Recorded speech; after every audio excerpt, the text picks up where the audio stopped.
اعوذ باللہ من الشیطان الرجیم بسم اللہ الرحمن الرحیم الحمد للہ رب العالمین الصلاة والسلام علی اشرف الانبیاء والمرسلین وخاتم النبیین سیدنا والنبینا بالقاسم محمد اللہم صل علی محمد وآل محمد وعجل فرجہم اجمعین۔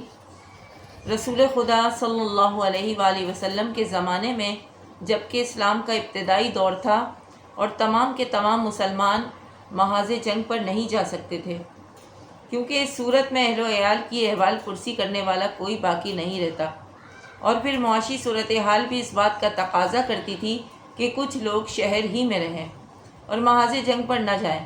نبی کریم صلی اللہ علیہ وآلہ وسلم نے برادران ایمانی کے اہل خانہ کو ضروریات کو پورا کرنے کے لیے مسلمانوں کے درمیان صیغہ اخوت بھی جاری فرما دیا تھا۔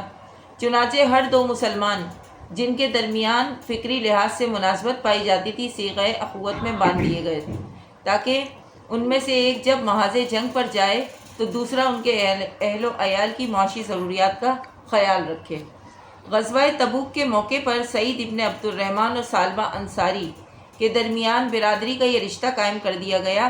سعید رسول خدا صلی اللہ علیہ وآلہ وسلم کے ساتھ محاذ جنگ پر چلے گئے اور سالبہ رک گئے تاکہ وہ اپنی اور محاذ جنگ پر جانے والے ساتھی کے اہل خانہ کی ضروریات زندگی کو پورا کر سکیں۔ چنانچہ سالبہ روزانہ اپنے ساتھی کے گھر آتے اور پردے کے پیچھے سے ان کے اہل و عیال کی ضروریات کو معلوم کر کے پورا کر دیا کرتے تھے۔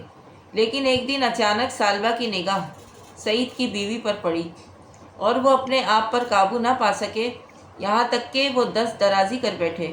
اس مومنہ عورت نے جب یہ دیکھا کہ سالبہ برے خیالات میں مبتلا ہو گئے ہیں تو اس نے غصے کے عالم میں اس کو ڈانٹا اور پھٹکار کی اور کہا، افسوس تمہارا بھائی راہ خدا میں اپنی جان کی بازی لگانے گیا ہے، اس نے اپنی بیوی تمہارے حوالے کی ہے، تم نے اپنے بھائی کی بیوی کے ساتھ تم خیانت کرنا چاہتے ہو۔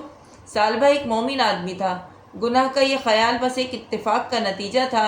یہی وجہ تھی کہ عورت کی جملے تیر کی طرح اس کے دل پر لگے اور وہ خدا پر ایمان رکھتا تھا، خدا کو حاضر اور ناظر سمجھتا تھا۔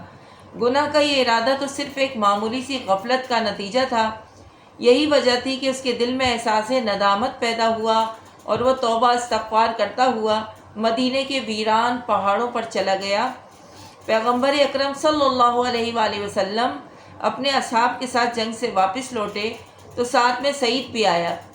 گھر پہنچ کر اس نے اپنی بیوی سے سالبہ کے بارے میں پوچھا۔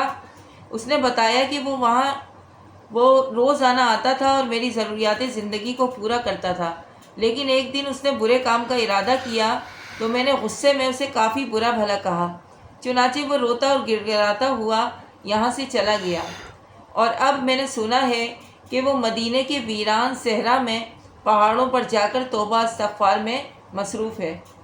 گناہ کا یہ ارادہ کرنے پر سالبہ اس قدر مضطرب اور پریشان تھا کہ سعید اس کی تلاش میں نکلا اور پھر اس نے دیکھا کہ سالبہ سخت گرمی میں جلتے ہوئے پتھروں پر پڑا آہوزاری کر رہا ہے۔ یہ دیکھ کر سعید پر بھی رقت طاری ہو گئی اور اس نے پوچھا، بھائی تمہیں یہ کیا ہو گیا ہے؟ اس نے جواب دیا، میں منہ دکھانے کے قابل نہیں رہا، میرا گناہ بہت بڑا ہے۔ البتہ سالبہ نے گناہ نہیں کیا تھا بلکہ صرف ارادہ کیا تھا۔ سعید نے کہا، اٹھو، پیغمبر اکرم صلی اللہ علیہ وآلہ وسلم کی خدمت میں چلتے ہیں، وہ تمہارے لیے استغفار کر دیں گے، خدا تمہیں معاف کر دے گا۔ سالبہ نے کہا، میں ایسے نہیں جاؤں گا، میں تو بہت گناہ گار ہوں، پہلے میرے دونوں ہاتھوں کو باندھ دو اور پھر میری گردن میں رسی ڈال کر غلاموں کی طرح مجھے لے چلو۔ سعید اسی طرح سالبہ کو لے کر شہر میں داخل ہوا۔ راستے میں جس نے بھی اسے دیکھا نفرت سے اپنا منہ پھیر لیا۔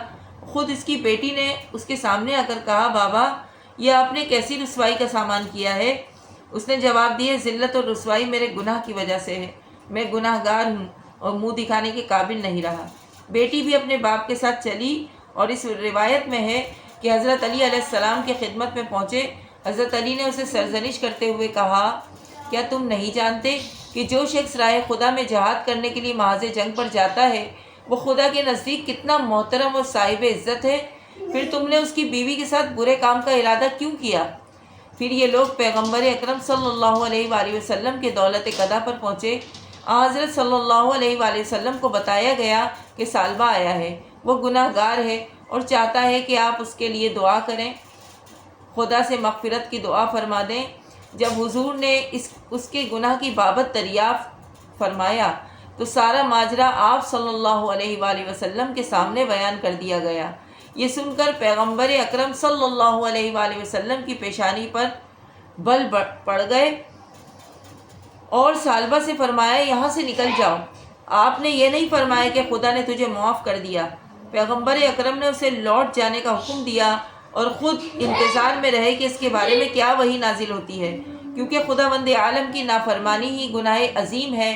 بہرحال سالبہ دوبارہ اسی صحرا میں جا کر تپتے ہوئے پہاڑوں پر آہوزاری کرنے لگا اور ساتھ ہی یہ بھی کہنے لگا کہ پروردگارا، اگر تو نے مجھے معاف کر دیا ہے تو اپنے پیغمبر پر وحی نازل فرما تاکہ مجھے اس کی بشارت دیں، اور اگر تو نے مجھے معاف نہیں کیا تو آگ بھیج جو مجھے جلا کر خاک ستر کر دے۔ ابھی تھوڑی دیر بھی نہیں گزری تھی کہ قرآن مجید میں اس کی توبہ کی سلسلے میں آیت نازل ہو گئی۔ اس آیہ مبارکہ میں یہ خوشخبری دی گئی کہ خدا نے اسے معاف کر دیا ہے۔ حضرت علی علیہ السلام آئے اور انہوں نے سالبہ کو اس بات کی بشارت دی اور ساتھ ہی شہر لے آئے۔ اسی رات سالبہ نے مسجد میں آ کر پیغمبر اکرم کے پیچھے نماز عشاء کی جماعت میں شرکت کی۔ رسول خدا صلی اللہ علیہ وآلہ وسلم نے نماز میں سورہ حمد کے بعد سورہ تکاثر کی تلاوت فرمائی۔ اس سورہ میں ایسی آیتیں ہیں کہ جس سے انسان کا دل لرز کر رہ جاتا ہے۔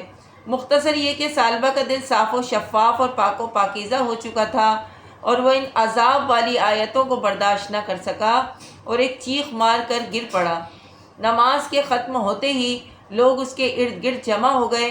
اسے ہلایا لیکن وہ بے حس و بے حرکت ہو چکا تھا اور اب وہ اس دنیا سے اٹھ چکا تھا، یعنی وہ انتقال کر چکا تھا، اس دنیا سے اٹھ چکا تھا۔ دراصل سچی توبہ کرنے اور احساس ندامت کی وجہ سے اس کا دل اتنا نرم ہو چکا تھا کہ وہ عذاب والی آیات کو برداشت نہ کر سکا۔